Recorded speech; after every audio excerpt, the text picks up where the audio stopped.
Thomas Demoor, Lead Architect for Quantum ActiveScale Object Storage.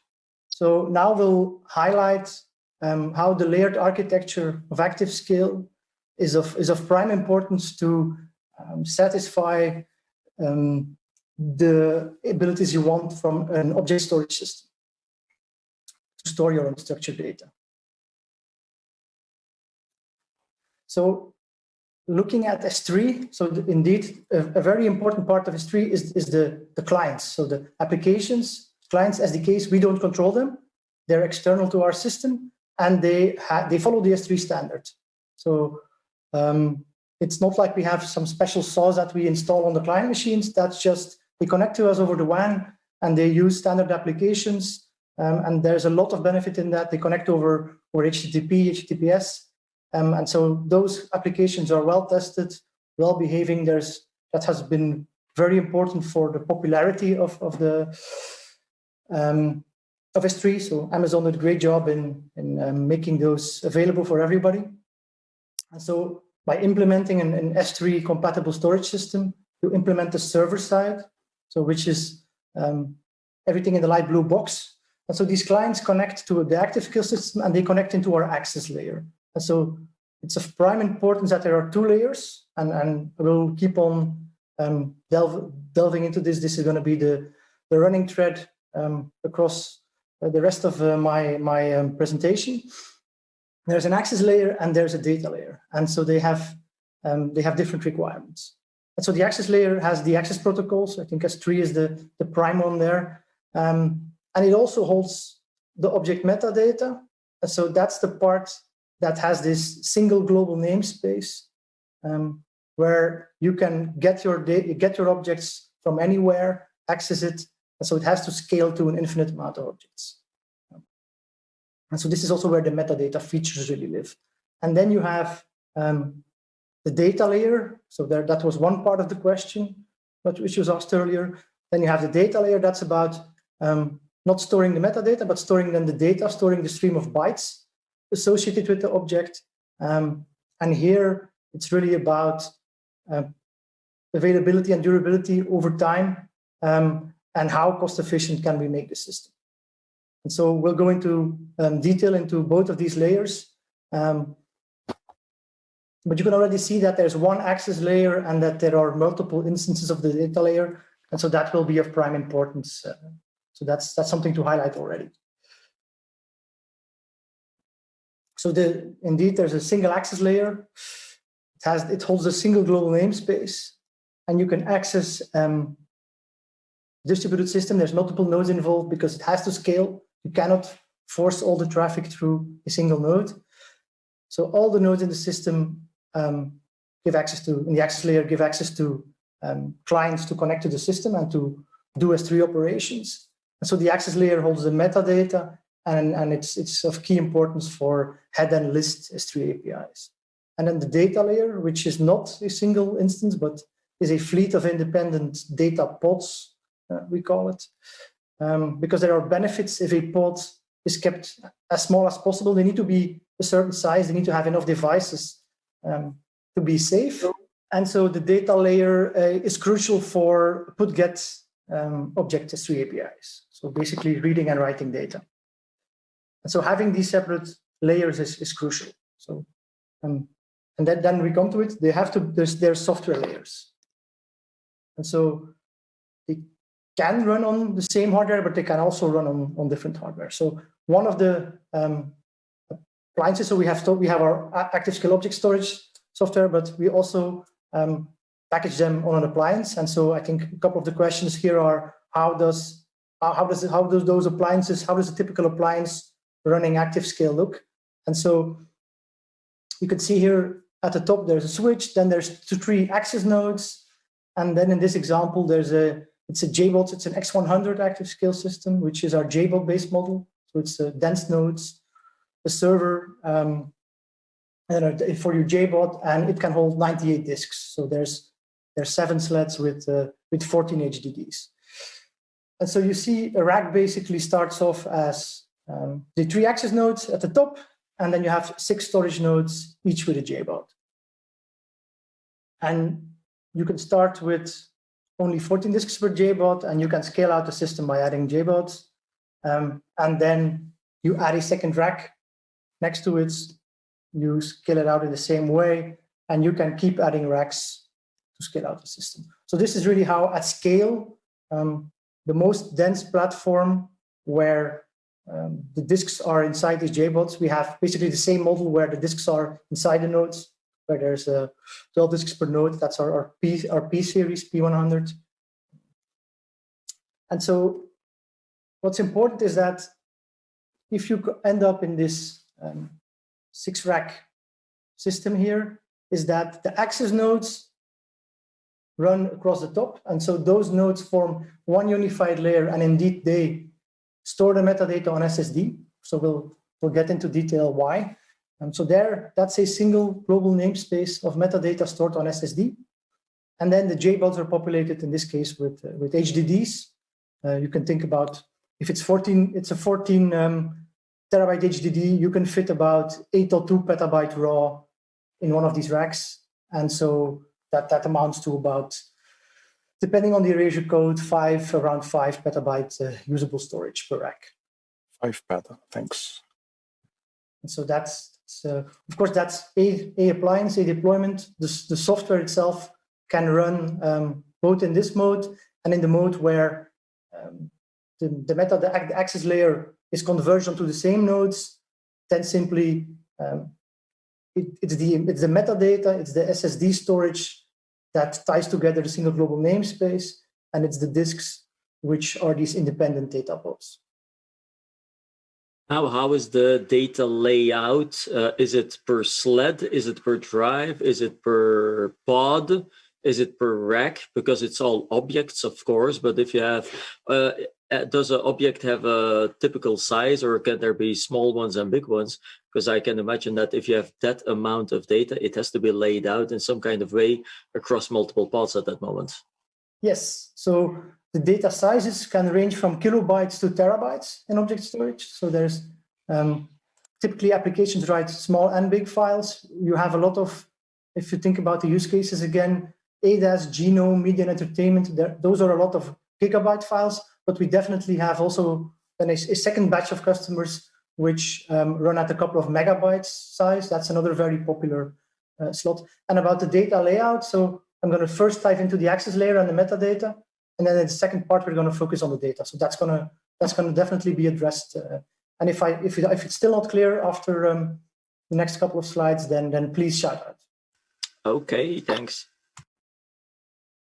So crucial part is this: the software has to be layered. It can run on the same hardware, but it has different functions, and we want to scale these functions in a separate way. So first, the access layer. So I grayed out the other stuff. So we're going to focus mainly not on the S3 protocol. We did that in the introduction, and I think that's probably the most well-known part of the system. So we're going to focus on the object metadata, and so that needs to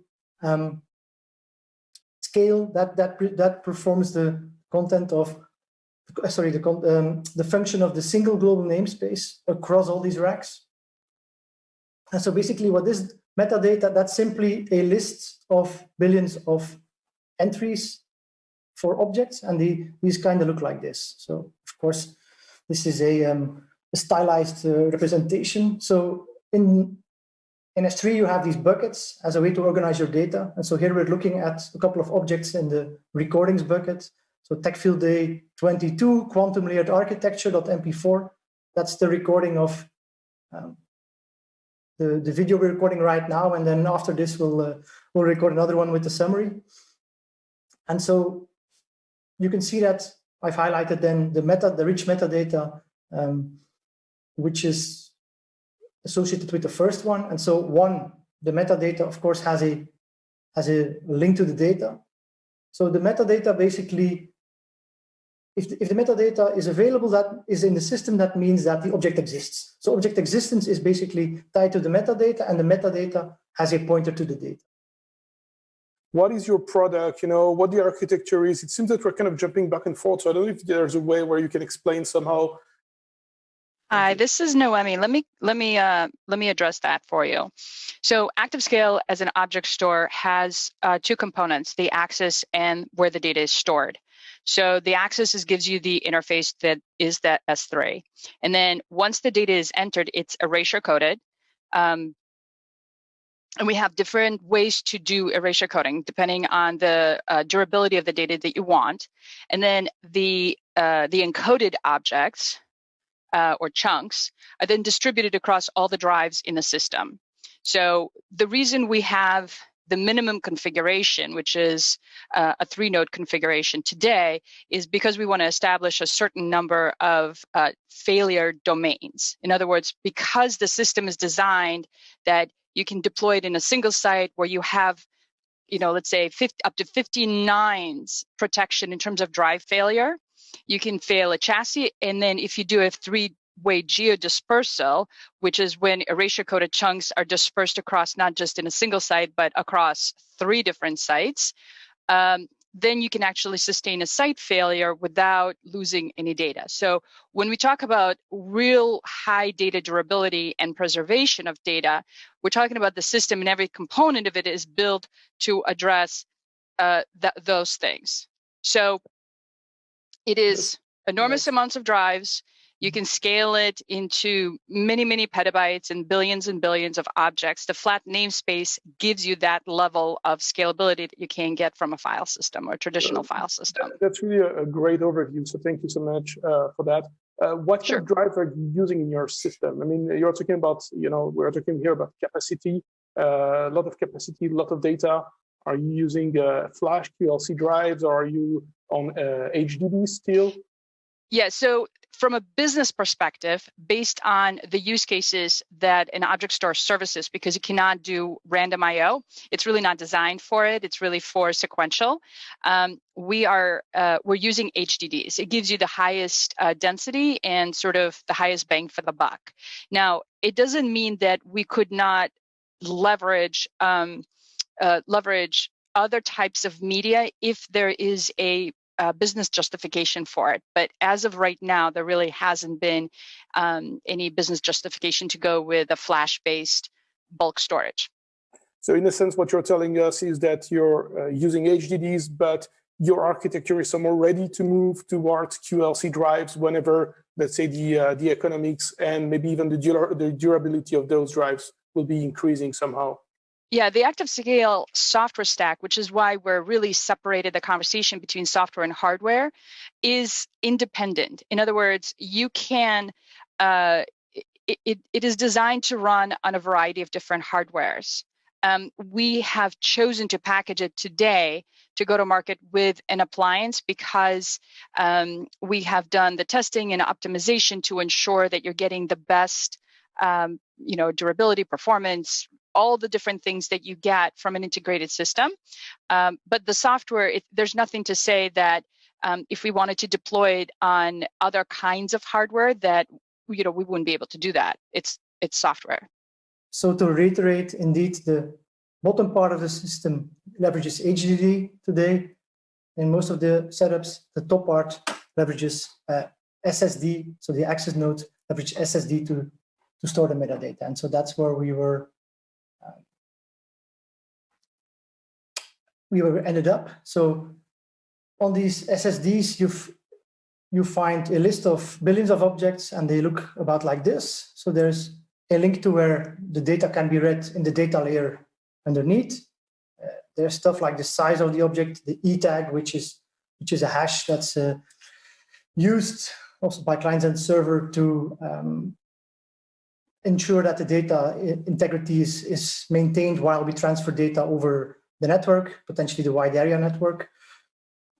It's a video, and then there's this rich custom metadata that I discussed in the beginning, where you can add tags like the presenter is Thomas and the location is Belgium, based in Belgium. There's the storage class, and then there's 3 feature stuff like versioning, object lock. So this is object locked until 2022. So 2 years from now, you cannot delete this data for 2 years. And then basically there's the next object in the list, and that has very similar metadata to this one. And so this list goes on and on and on for billions of objects. Hey, Thomas, I have a question about that metadata. I think you mentioned that the access layer is a scale out cluster. So we've got all these different nodes. Does each one have a full copy of the metadata, or do they just know which other nodes have a copy of the metadata they can reference? So it's the second part. Otherwise, of course, you would run out of space. I mean, the maximum amount of SSDs you could fit into one node would define how big your cluster can become. So definitely we shard the metadata across multiple instances, and those store them in multi-copy. And that's what the next couple of slides are about. Right. So that does raise questions about eventual consistency. And if you put an object and then you immediately try to get it, will you get that object, or are you going to get an older version of that object? ActiveScale is strong consistent, and we have a couple of slides and even an explanation about eventual and strong consistency coming up. Okay, great. So great question so far. Thanks for the interaction. Mm-hmm. So indeed, so storing it on one single SSD will not be sufficient. If that SSD fails, then your metadata would be gone. So we store the metadata across a number of SSDs. So we call this in software nodes. And so these SSDs reach consensus about the data to ensure the strong consistency. So basically they take the vote, the three of them vote, and you have to form a majority to reflect the reality, to reflect the truth. So there's, for instance, if there's three nodes, there's one leader, two followers. The leader is basically leading which operations are going through this shard of the system, and he needs to get at least one of these followers to agree to be able to commit an operation in the system. And so this kind of nodes can fail. And so one, you need to run these three instances definitely across different SSDs and different nodes to protect against those drives failing or the nodes going temporarily offline or even permanently offline. And then also you need to persist that data on the local device in a secure manner. And so this is one of the instances running on one of the nodes. And so one of the SSDs gets this list of operations. So I put bucket object 1, then I delete other bucket object, then I put another object, etc. And so each of these individual entries is f-synced to the device, and we wait for that to be successfully confirmed by the device before we respond back in the system. So the follower, so the leader gets the request, he sends that, he commits it locally, he sends it out to his two peers. Typically those two peers also committed to the device, then they answer back to the leader, and only then the leader would answer back to the S3 application. Hey, Thomas, I've got a quick question for you. Whose SSDs are you using? Excuse me? The SSDs in your system? In that regard, we can use any SSD. Okay. We can qualify. There's not a specific either vendor to be used or a specific type. We can adjust as newer technology comes to the market that we can take advantage of. Do you have a listing of those that you have validated and support? Well, currently we're shipping it as an appliance, so we have it in our spec sheet which SSDs are being used. But if we were to work with somebody who wanted to kind of build their own or deploy it on their own hardware, we could discuss if they have a preference, and that's just a hardware conversation. Okay, thank you. Yeah, completely correct. There's no special sauce integrating with that layer. So does that mean that you could use Optane for it as well? There's nothing necessarily, again, it's a software, you can call it software defined. So when the Optane drives become affordable in terms of the trade-off between capacity, performance, resiliency, all the different things that matter in this case, if they become the format and the type of choice to deliver the services, then there's nothing to hold us from adopting them. Okay, thanks. Yeah. And so, but then again, latency is not the prime. So sub-millisecond latency is not the prime goal of these kind of systems. So it's the latency of storing it on multiple nodes and building out the durability of these objects is an order of magnitude, takes an order of magnitude more time than the performance gain you would get from having a faster metadata layer. So that's not on the critical path today. So today that we don't see a use in doing that immediately. But as Noemi indicated, over time things change, so who knows. So by leveraging these SSDs, we can get 10,000 IOPS per cluster, and so we scale out the number of clusters as we scale out the system, and so that's more than sufficient for the current unstructured data use cases we are handling. And so now the important part is now how can you scale the system to billions of entries? And so you want to shard it across multiple instances of this key value store. So we'll get into detail in the next slide. You have multiple instances of these 3 copy metadata clusters, and they each serve part of the key value store. And because the S3 object storage architecture has a flat namespace and not hierarchical directory structure, you can do single key operations, and you don't need distributed transactions across these instances. So on a technical level, this is way more easy and way more an easy means for scalable and performance than with traditional systems. I'm not saying that it's impossible to do it with the directory structure, but it's way more easy with the flat namespace.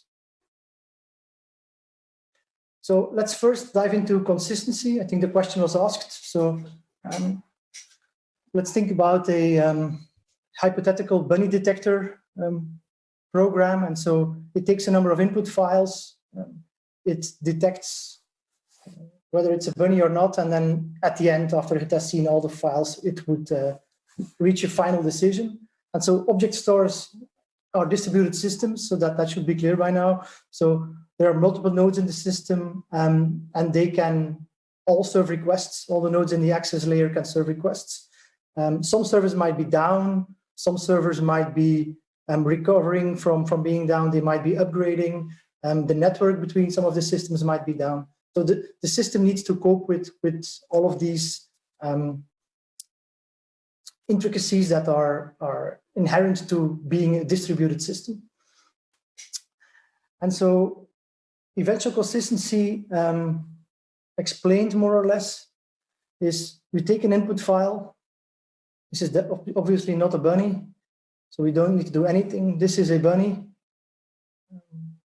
You put it into the storage system, so you do an S3 put in the bunnies bucket, you put bunny1.jpg, and so you happen to be connected to node 1. And then after that, the final input file, this is also not a bunny. You've seen all the input files. You need to make a final decision. Did we find any bunnies? And you do an S3 listing to figure out if there's anything in the bunnies bucket. You happen to target node 3, and there's no bunnies found. So this is the eventual consistency at play, the question that was asked. So depending on which node of the system you talk to, you might get different answers for a temporary amount of time. And then what does a strong consistent object store look like? Or a bunny detection algorithm with a strong consistent object store. So when you do this S3 put, and this is you connect to the master, and that ensures that the majority of the system, so master and followers together, or leaders and followers together, that the majority of the system agrees that bunny1.jpg is in this list of metadata, so it exists in the system. And only once that majority has been reached, only then you respond back to the application. And so then this means that a while later, when the S3 list comes in, you can again read through the master for that shard, and that will always tell you that, yes, this bunny1.jpg exists. And so this is strong consistency versus eventual consistency. It's basically at the right time, you guarantee that the majority of the nodes agree that this object is there. And at read time, you force to read from the authoritative source who is the leader for this shard.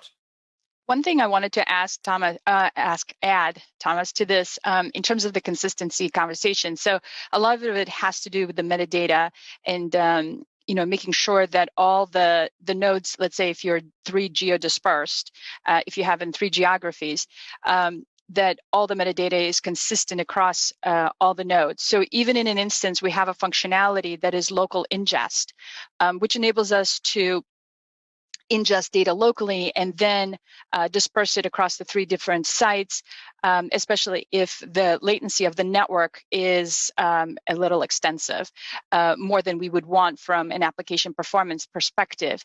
And even in those cases, because we have the 2-layer architecture, we can actually do the metadata commit across all the 3 different sites. So even if somebody's accessing the bunny picture or asks if there's a bunny picture from a 3rd site, they will get a list of the object that, yes, it does exist. They will just have to point you back to node 1 in the first location where it was actually ingested in order to access it. So you still can maintain a strong consistency even if you're doing a local ingest. And our system is designed to accommodate both cases. Thanks, Noemi. Yeah, just to highlight that localized ingest is an option. You also still have the option to force your data across the 3 nodes as part of the put operation as well, across the 3 geos, excuse me. And so the eventual consistency used to be, the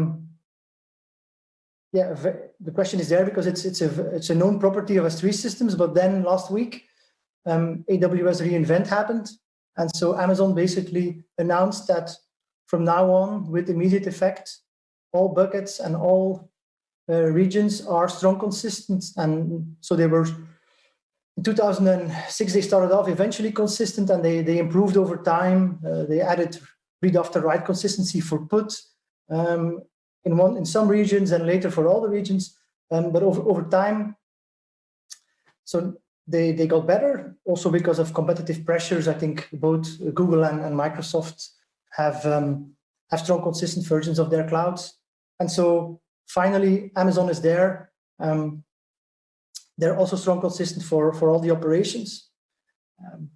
And so one of the drivers behind that was the Hadoop big data space. And so we've been contributing over the last couple of years to that space as well, because the eventual consistency was a big problem there. The bunny detection algorithm, that's exactly how these big data, Hadoop and Spark and these kind of applications work. They do exactly that. They write a lot of files on distributed nodes, and then at the end they try to figure out what was written, what was the output of the job, and so those listings would turn inconsistent, and that would cause incorrect outcomes. And so because ActiveScale has been consistent from day one, so we have been contributing to that community, having code in the open source S3A connector there. And so now that Amazon has become strong consistent,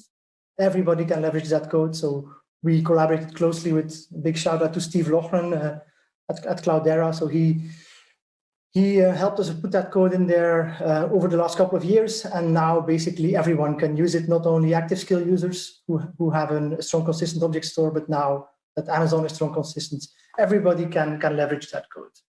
So thanks, Steve. But I think the important part here is that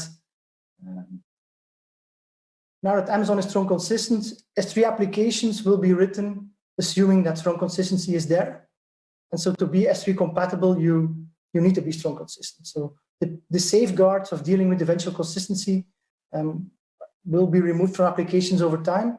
And as I said in the beginning, the application, the S3 client, that's not in control of the storage system. That's basically people write their applications against any S3 system.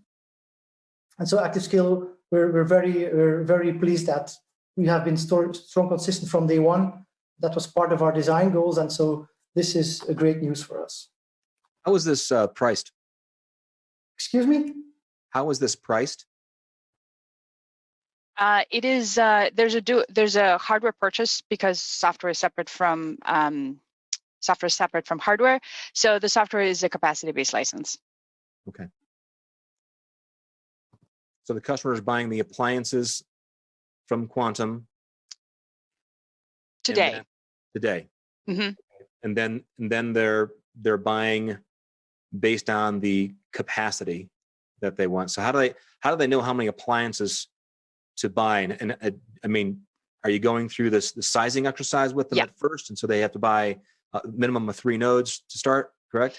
Yeah, so it depends on how much capacity they want to start with and what the expected growth trajectory is for them. So, we have now the ability to start them off in a really low 200-300 terabyte range, which is a very low entry point, and then scale from there. But if they want to start low but expecting within 6 months to be in a petabyte range, then they're much better off starting with a bigger system and growing from there. So it really depends on the expected trajectory. Most customers have an idea of where their starting point is and where they're going to end up.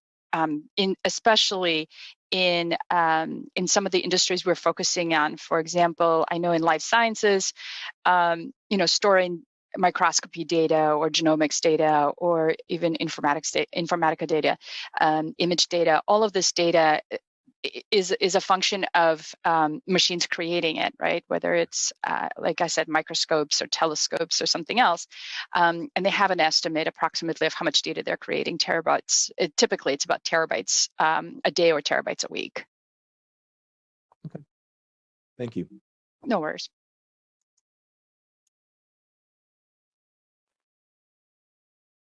So now we've tackled consistency. There was a question earlier, how do you scale the database? So you can basically see it on the right.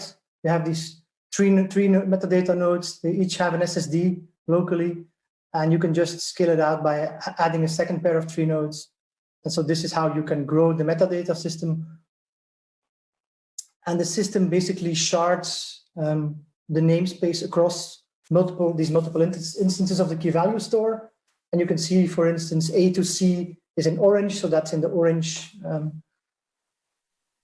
cluster, and objects starting with C and with C to D are in the blue cluster, etc., etc. And so when a request comes in, get my bucket / object, the server has this routing table of this is in the range, which is in the orange cluster, so I need to talk to the orange cluster. And so by ordering these lexicographically within a shard and also on disk, having them lexicographically, you can satisfy the S3 list API, which is basically give me the next 1,000 entries in the metadata system. You can do that with a sequential I/O on SSD. So that's great and performant. And so multiplexing these shards, so there's 2 on orange here and 2 on blue. You can do that based on load or based on the number of keys. So you can dynamically basically balance the system and make sure that all the nodes, all the clusters, so you see a uniform amount of traffic and data. And so the user doesn't have to do anything, the admin doesn't have to do anything, there's no manual sharding. This just all happens automatically by the system. If you, for instance, only have 1 bucket, my bucket, and you just put object 1, 2, 3, 4, 5 in there, the boundaries will not be A, C, and D, but they will be my bucket object 1, and then my bucket object 100, and my bucket object 7,000. So the system completely manages this based on the actual names chosen by the end users.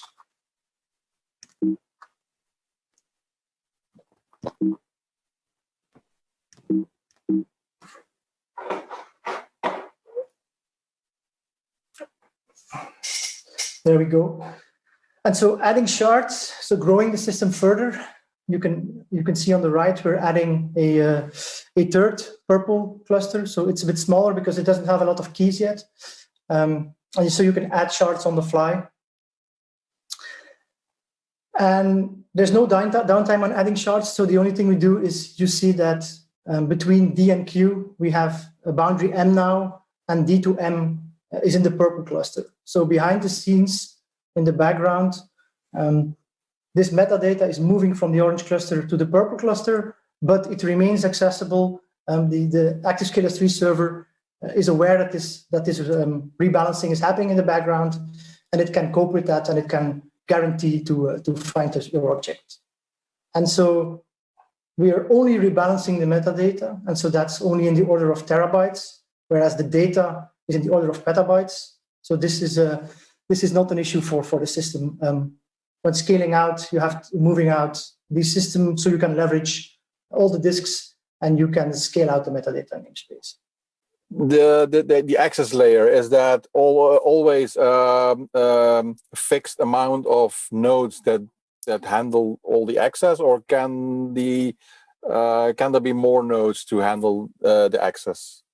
So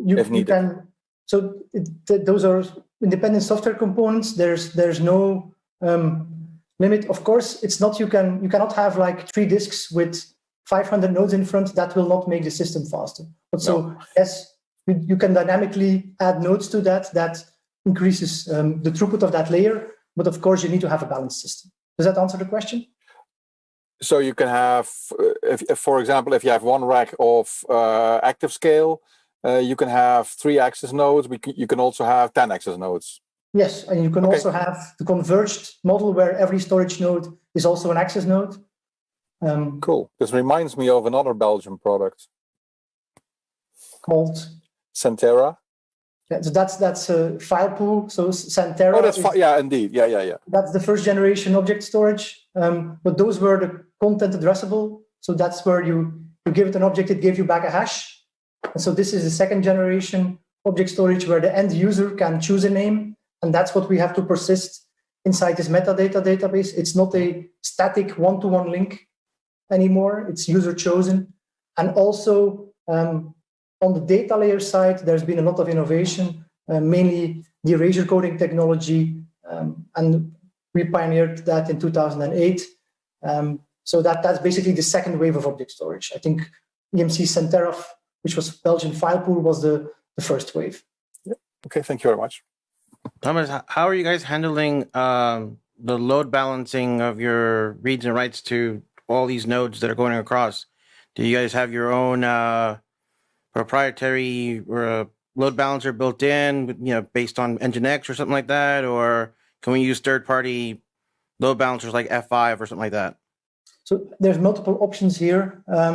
You can load balance in the application. So S3 applications allow you to typically have multiple IPs. You can load balance based on DNS. You can have software load balancers in between, and you can have like HA proxy or Nginx, as you mentioned, or you can have hardware load balancers like F5. So we see all of those use cases in the field. How are these nodes or servers, how you call them, how are they interconnected? Which network are you using in between them? Yeah, so...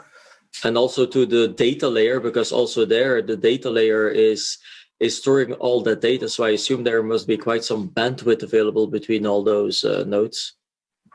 Yes, so I think in the X100 appliance I showed earlier, so there's today there's dual 10 gig connectivity, both from the access layer to the outside world, and then to the storage layer, and then in the storage layer between the nodes, because in the data layer.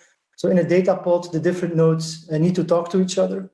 And so those indeed, they leverage HA networking to ensure that we, of course, can survive a cable breaking or a NIC failing, just like the racks are dual powered for the same reason. So the entire system is basically built around resilience. And that's not only, today we focus a lot on how we place the data software-wise, but of course the appliance itself collaborates as well by having all these network hardware level HA in place as well.